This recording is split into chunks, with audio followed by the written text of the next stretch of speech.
porque antes de hablar de la patología hay que hablar de lo que es la fisiología, la presión arterial. Entonces definimos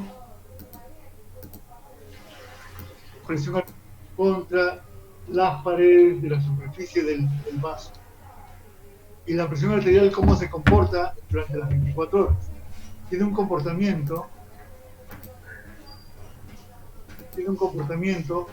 que llamamos circadiano, un riser, no dipper, dipper y el dipper extremo. ¿Cuál es el patrón normal? El patrón dipper es el que vemos ustedes en plomo. Es decir, que en las noches la presión arterial desciende entre 10 y 20% en relación a la presión diurna.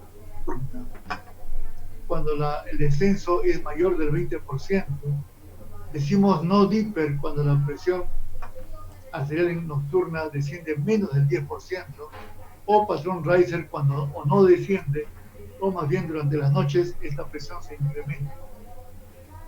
Muy bien, ahora entramos dentro de son los ítems que vamos a desarrollar. Entonces, ya sabiendo lo que es hipertensión arterial, lo que es presión arterial, definimos primero qué es hipertensión. Se define hipertensión arterial como la elevación sostenida de las cifras de presión arterial de los cuál se considera normal para el adulto mayor de 18 años, una sistólica de igual o mayor de 140 y una diastólica igual o mayor de 90 milímetros de mercurio. En ellas están imbuidas que moverán en la balanza factores genéticos y de hipertensión conocemos fundamentalmente dos: la hipertensión esencial, que es la mayoría de ellos, 95%, y la hipertensión secundaria, que son las menos frecuentes, solamente 5%. Entonces, también se puede definir la presión arterial como aquel nivel de los beneficios en el tratamiento son mayores. Es decir, si yo le doy tratamiento para la hipertensión arterial a la gente que tiene 140 sobre 90 o más, voy a tener muchos beneficios disminuyendo los riesgos de índole cardiovascular.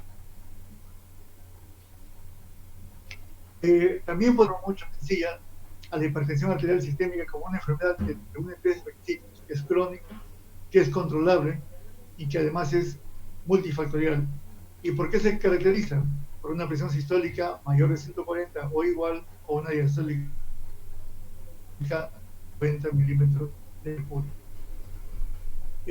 Podemos también dar una definición ampliada de lo que es la hipertensión arterial, y decimos que es una enfermedad crónica, controlable, de etiología múltiple, caracterizada por la calidad y la expectativa de vida. El valor de la presión arterial correlaciona de manera lineal con el riesgo cardiovascular. Y también hay que decir que el riesgo de la hipertensión arterial se asocia con otros factores que vamos a ver más adelante. Entonces, es un padecimiento que tiene gran repercusión sobre la salud del paciente y sobre la salud pública. Este cuadrito resume muy rápidamente o muy fácilmente lo que es la presión arterial primaria. Entonces, como verán ustedes abajo, la presión arterial obedece a la multiplicación de lo que es el gasto cardíaco o débito cardíaco por la resistencia periférica. Así van a ver ustedes la precarga y la contractilidad tienen relación directa con el débito cardíaco, y que la resistencia periférica depende del grado de vasoconstricción o de hipertrofia de lo que da la resistencia. En la parte superior van a ver ustedes lo que tiene que ver con ingesta de sodio, la reducción de la masa neuronal, el estrés, cambios genéticos, obesidad, etcétera, etcétera. Es decir, este es un intento de explicar solamente ahora para definir la diferencia entre lo que es vasoconstricción e hipertrofia vascular.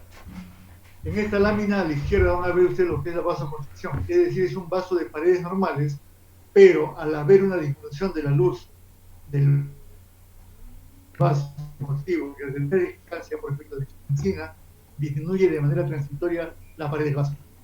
Pero con el tiempo, verán ustedes a la derecha, la luz de la pared del vaso, de ser una pared de espesor normal, tanto hipertrofiándose, aumentando el grosor de la pared del vaso, de tal manera que la luz del vaso disminuye.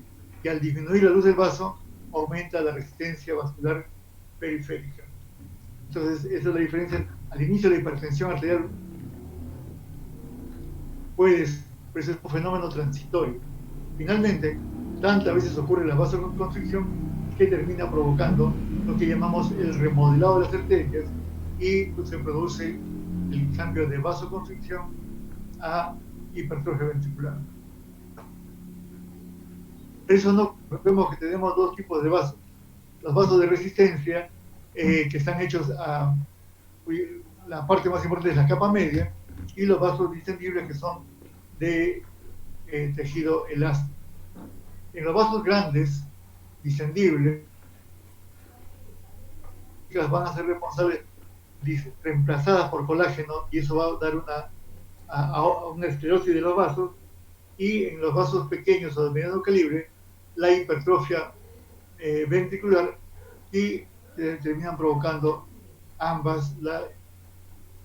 Y pues esa es la diferencia. Al inicio solamente son vasodilatación, luego ya ocurre el remodelado, y el remodelado va a ser de hipertrofia en las arterias medianas o pequeñas y de esclerosis en las arterias grandes. Entonces, ¿es importante el estudio de la hipertensión arterial? Sí, con todas las enfermedades vasculares que conocemos. Tiene una relación directa con la enfermedad coronaria, con los accidentes cerebrovasculares, con la arteriopatía periférica, con la insuficiencia cardíaca. Y verán ustedes, en amarillo los normotensos, en turquesa los hipertensos, verán que la hipertensión arterial es un indicador de riesgo importante en estas enfermedades. Ahora hablemos algo rápidamente de epidemiología. El mundo cambió, eso ha hecho que nuestras costumbres cambien. Ahora hay más inactividad física, más sobrepeso, más consumo de alcohol, más consumo de sal, y es prevalente en el mundo. ¿Cuánto dinero? ¿Cuánto?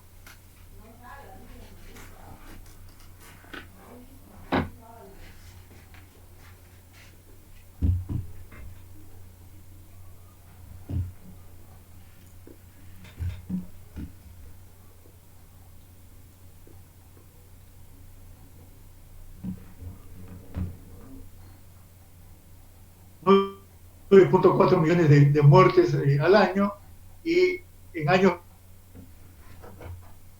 perdidos, 2 millones de años perdidos. Es decir, el impacto para la salud personal y para la salud física es tremendo. ¿Cuánto se calcula que se ha gastado en el mundo en los últimos 20 años en lo que es hipertensión y sus repercusiones?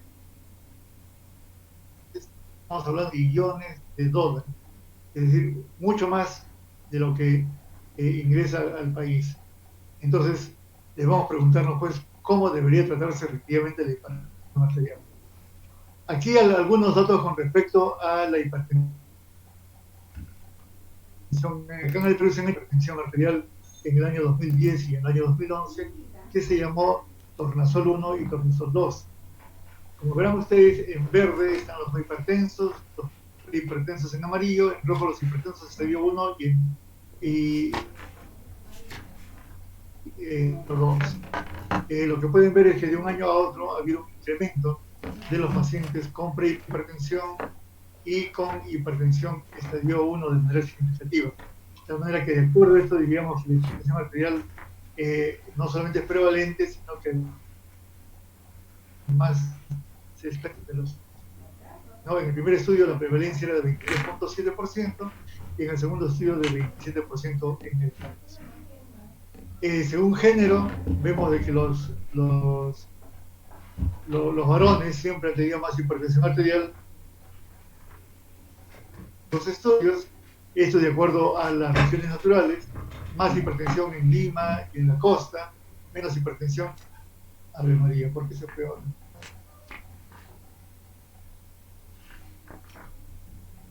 ¿Me están escuchando? Mientras vamos volviendo.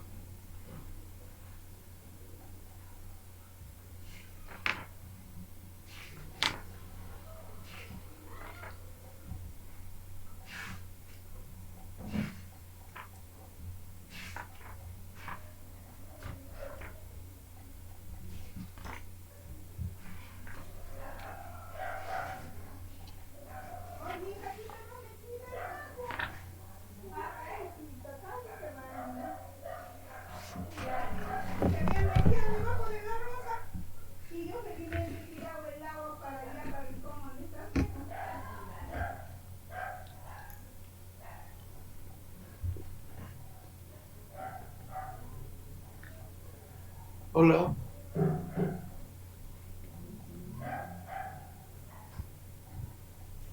Sí se escucha, doctor.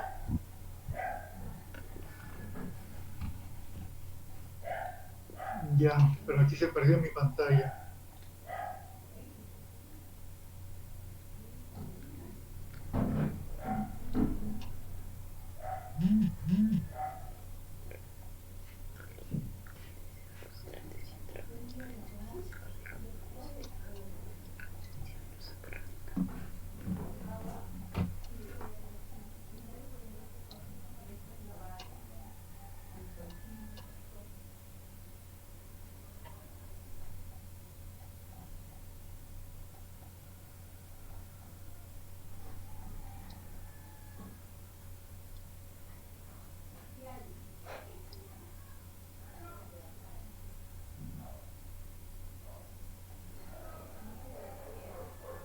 Bueno, les voy a leer acá porque se fue. La hipertensión arterial, como verán ustedes, es mayor en la costa, en Lima, y es menor en la sierra y en la selva. Probablemente la situación de estrés tenga mucho que ver con todo esto.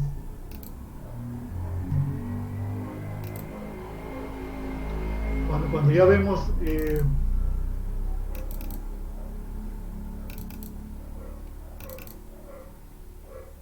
a ver, creo que ya va a salir.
Ah, ok, volvió a cargar.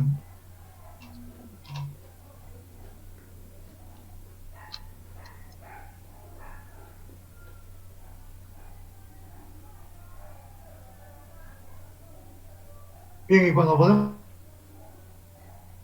la hipertensión, digamos que a medida que va avanzando la edad, va aumentando la incidencia de la hipertensión arterial. De manera que si en promedio tenemos 25% en la gente de más de 60 años, ya hablamos de 26, en la gente de más de 70 años de 36%.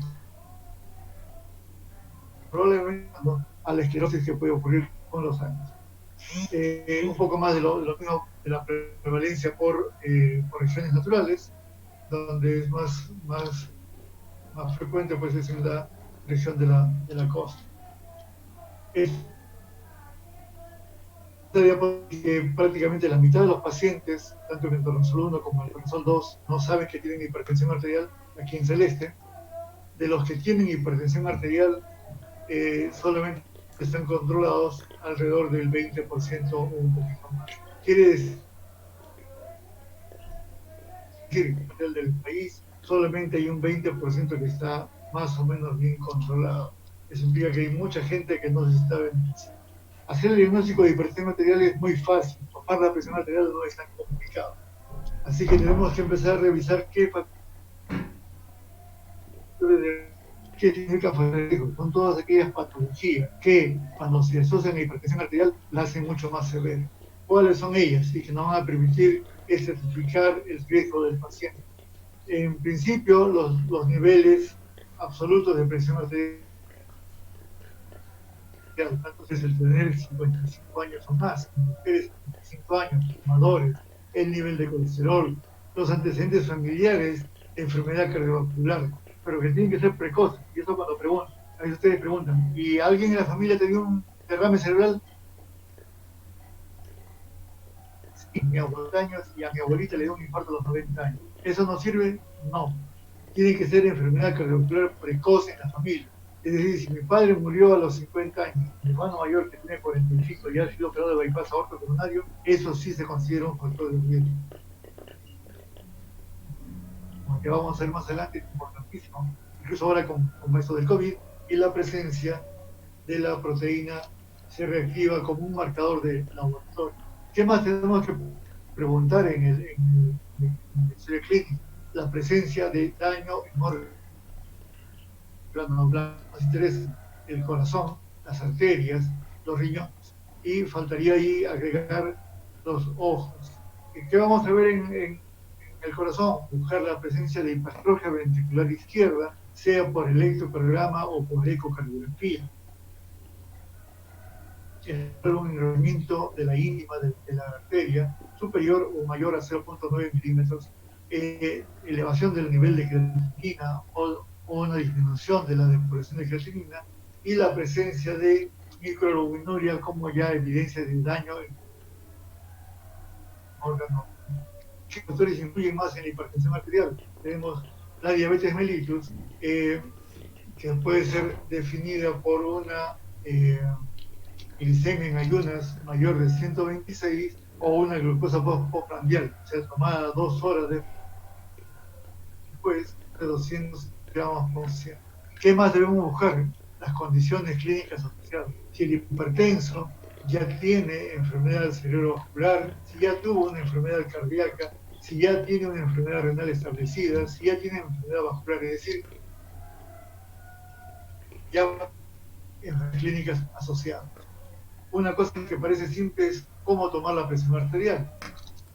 Lo usual, lo que hacemos en consultorio es tomar la presión arterial a través de estos dos equipos, los tensiómetros de mercurio y los pero hay otras dos, la electrónica y la ambulatoria. Aquí les dejo para que lo lean y recuerden, y es parte de la tarea que les voy a dejar, es cómo se mide la presión arterial, porque no se mide de cualquier manera, tiene algunas formas. Esto para recordar la presión arterial, el primer sonido en aparecer corresponde a la presión arterial sistólica y el último sonido corresponde a la presión arterial diastólica. ¿Cuáles son los valores de la presión arterial normales? Aquí los tienen. Verán ustedes que no es igual tomar la presión en el consultorio, en la casa, o tomar la presión arterial promedio. Y estos cambios valen tanto para la presión arterial sistólica como para la presión arterial diastólica. La otra forma de medir la presión es la automedición de la presión arterial. Existen equipos como este, que son equipos que están válidos. El paciente se puede tomar solo la presión arterial durante las horas de vigilia. Cuando yo deseo saber cómo ocurre la presión arterial en la vida normal del paciente, con el paciente caminando, con el paciente durmiendo, con el paciente comiendo, tengo esta otra alternativa mapa o un ambulatorio de presión arterial. Esta es la prueba que me permite saber si un paciente es un paciente hiper, no hiper, hiper profundo o es un paciente de índole Reiser. Ahora veamos otros tipos de hipertensión arterial.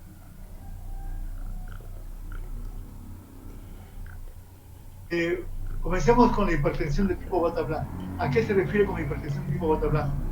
Son aquellos pacientes que solamente cuando van al consultorio tienen la presión arterial elevada. Salen del consultorio y tienen la presión normal. Sé cómo diagnostico una hipertensión bata blanca si cada vez que veo al paciente lo encuentro con la presión alta en el consultorio. Para eso existe el mapa. ¿Cuándo sospecho en un bata blanca? Cuando es un paciente que le encuentro la presión elevada, pero sin embargo mi examen clínico es normal, el electrocardiograma es normal, el eco es normal, los renales son normales. Entonces le coloco el mapa y veo que efectivamente cuando sale del consultorio la presión arterial se normaliza. ¿Qué otra forma tengo, qué otro tipo de hipertensión tengo? La opuesta, el que se llama hipertensión arterial enmascarada. Son aquellos pacientes que mientras yo lo veo en el consultorio tienen presiones elevadas en rango de hipertensión arterial. Digo, en rango de rango de normalidad, perdón. Son pacientes con presión arterial normal en el consultorio, pero cuando lo evalúo, tienen un fuerte ruido, tienen hipertrofia ventricular, tanto por electro como por ecocardiograma. Estos pacientes, más bien al revés, cuando van al consultorio, sin hay daño en órgano blanco. Cuando eso ocurre, tengo que usar también la prueba del mapa. Hipertensión refractaria.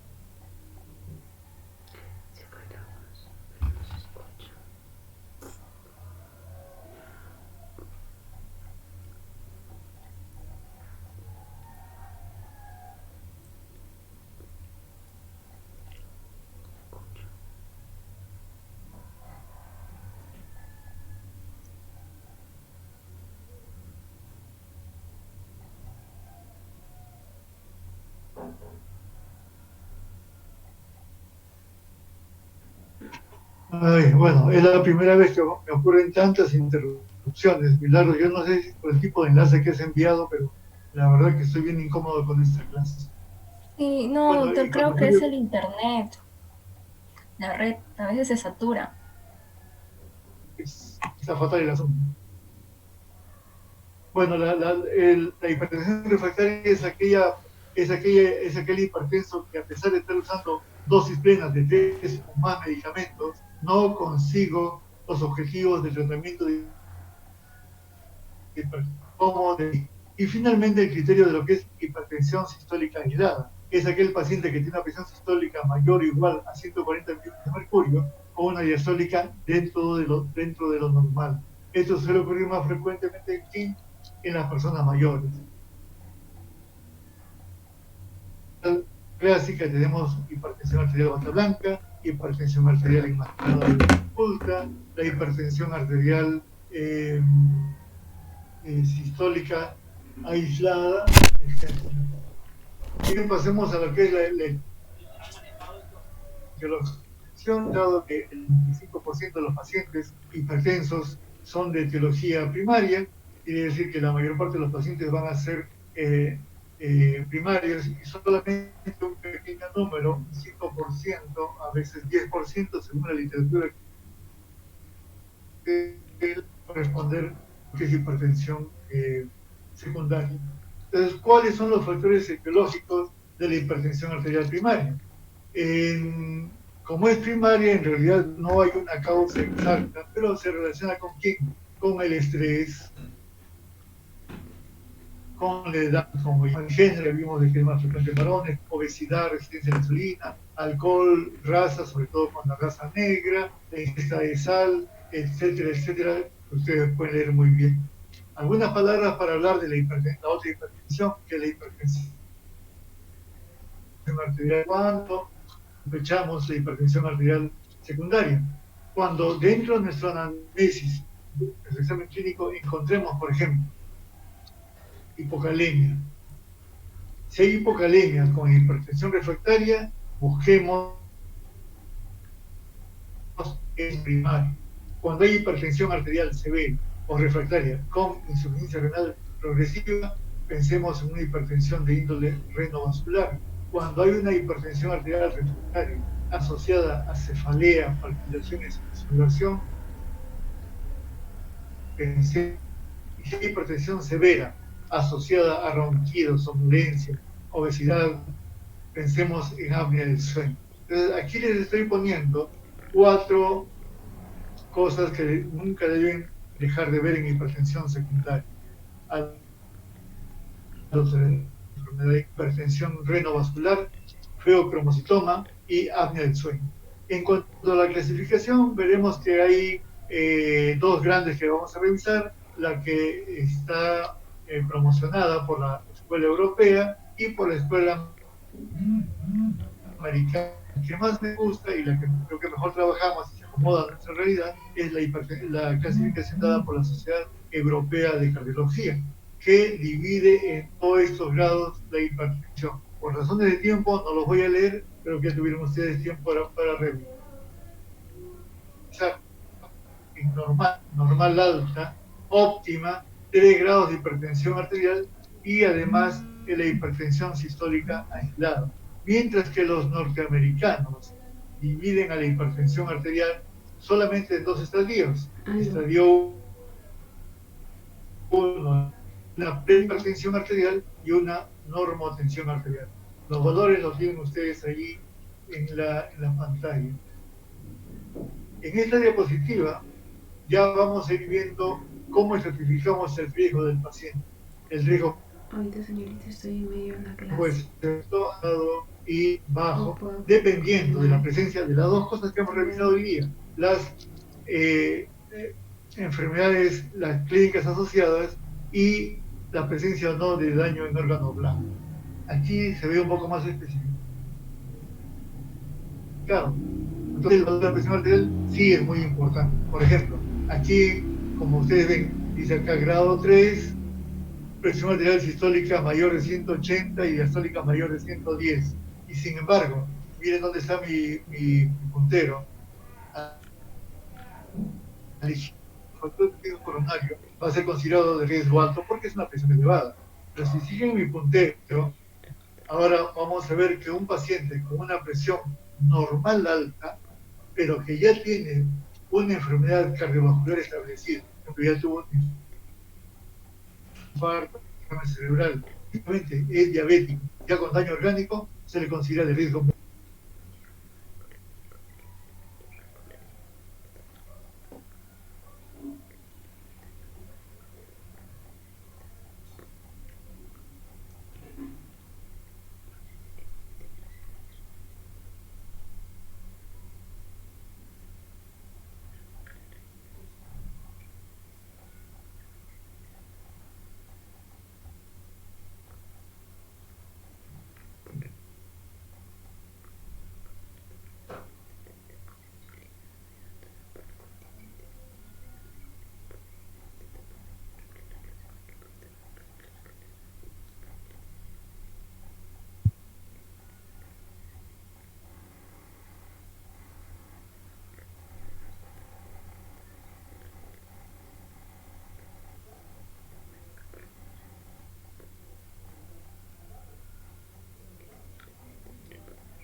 Bien, volvimos.